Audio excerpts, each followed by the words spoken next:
आप सभी का इस चैनल पर स्वागत है।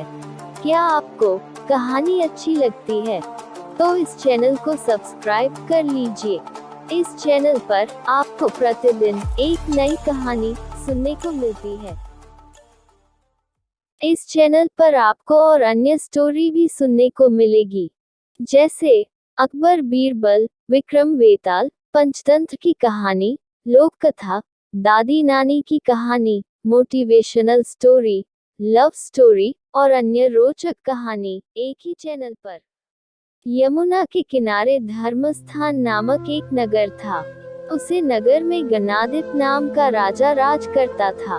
उसी में केशव नाम का एक ब्राह्मण भी रहता था। ब्राह्मण यमुना के तीर पर जप तप किया करता था। उसके एक लड़की थी जिसका नाम मालती थी। वह बड़ी रूपवती थी। जब वह ब्याह के योग्य हुई तो उसके माता पिता और भाई को चिंता हुई। संयोग से एक दिन जब ब्राह्मण अपने किसी यजमान की बारात में गया था और भाई पढ़ने गया था, तभी उनके घर में एक ब्राह्मण का लड़का आया। लड़की की माँ ने उसके रूप और गुणों को देखकर उससे कहा कि मैं तुमसे अपनी लड़की का ब्याह करूंगी। होनहार की बात की उधर ब्राह्मण पिता को भी एक दूसरा लड़का मिल गया और उसने उस लड़के को भी यही वचन दे दिया। उधर ब्राह्मण का लड़का जहाँ पढ़ने गया था, वहाँ वह एक लड़के से यही वादा कराया। कुछ समय बाद बाप बेटे घर में इकट्ठे हुए तो देखते क्या है कि वहाँ एक तीसरा लड़का और मौजूद है। दो उनके साथ आए थे। अब क्या हो? ब्राह्मण, उसका लड़का और ब्राह्मणी बड़े सोच में पड़े। दैवयोग से हुआ क्या कि लड़की को सांप ने काट लिया और वह मर गई। उसके बाप, भाई और तीनों लड़कों ने बड़ी भाग दौड़ की। जहर झाड़ने वालों को बुलाया, पर कोई नतीजा न निकला। सब अपनी अपनी करके चले गए। दुखी होकर वे उस लड़की को शमशान में ले गए और क्रियाकर्म कराए। तीनों लड़कों में से एक ने तो उसकी हड्डियां चुन ली और फकीर बनकर जंगल में चला गया। दूसरे ने राख की गठरी बांधी और वहीं झोपड़ी डालकर रहने लगा। तीसरा योगी होकर देश देश घूमने लगा। एक दिन की बात है, वह तीसरा लड़का घूमते घामते किसी नगर में पहुंचा और एक ब्राह्मणी के घर भोजन करने बैठा। जैसे ही उस घर की ब्राह्मणी भोजन परोसने आई कि उसके छोटे लड़के ने उसका आंचल पकड़ लिया। ब्राह्मणी से अपना आंचल छुड़ता नहीं था। ब्राह्मणी को बड़ा गुस्सा आया। उसने अपने लड़के को झिड़का, मारा पीटा, फिर भी वह न माना तो ब्राह्मणी ने उसे उठाकर जलते चूल्हे में पटक दिया। लड़का जलकर राख हो गया। ब्राह्मण बिना भोजन किए ही उठ खड़ा हुआ। घर वालों ने बहुतेरा कहा, पर वह भोजन करने के लिए राजी न हुआ।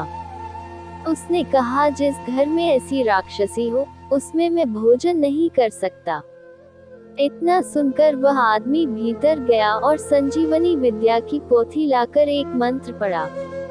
जलकर राख हो चुका लड़का फिर से जीवित हो गया। यह देखकर ब्राह्मण सोचने लगा कि अगर यह पोथी मेरे हाथ पड़ जाए तो मैं भी उस लड़की को फिर से जिला सकता हूँ। इसके बाद उसने भोजन किया और वहीं ठहर गया। जब रात को सब खा पी कर सो गए तो वह ब्राह्मण चुपचाप वह पोथी लेकर चल दिया। जिस स्थान पर उस लड़की को जलाया गया था, वहां जाकर उसने देखा कि दूसरे लड़के वहां बैठे बातें कर रहे हैं। इस ब्राह्मण के यह कहने पर कि उसे संजीवनी विद्या की पोथी मिल गई है और वह मंत्र पढ़कर लड़की को जिला सकता है, उन दोनों ने हड्डियां और राख निकाली। ब्राह्मण ने जैसे ही मंत्र पढ़ा, वह लड़की जी उठी। अब तीनों उसके पीछे आपस में झगड़ने लगे। इतना कहकर बेताल बोला, राजा, बताओ कि वह लड़की किसकी स्त्री होनी चाहिए। राजा ने जवाब दिया, जो वहां कुटिया बनाकर रहा, उसकी। बेताल ने पूछा, क्यों? राजा बोला, जिसने हड्डियां रखी, वह तो उसके बेटे के बराबर हुआ।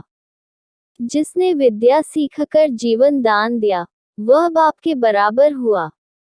जो राख लेकर रमा रहा, वही उसकी हकदार है। राजा का यह जवाब सुनकर बेताल फिर पेड़ पर जा लटका। राजा को फिर लौटना पड़ा और जब वह उसे लेकर चला तो बेताल ने तीसरी कहानी सुनाई। इसी तरह के अच्छी और मजेदार कहानी सुनने के लिए चैनल को सब्सक्राइब कर लीजिए और बेल आइकन को ऑल पे प्रेस करना ना भूले। हम आपके लिए अच्छी कहानी लेकर आते रहते हैं।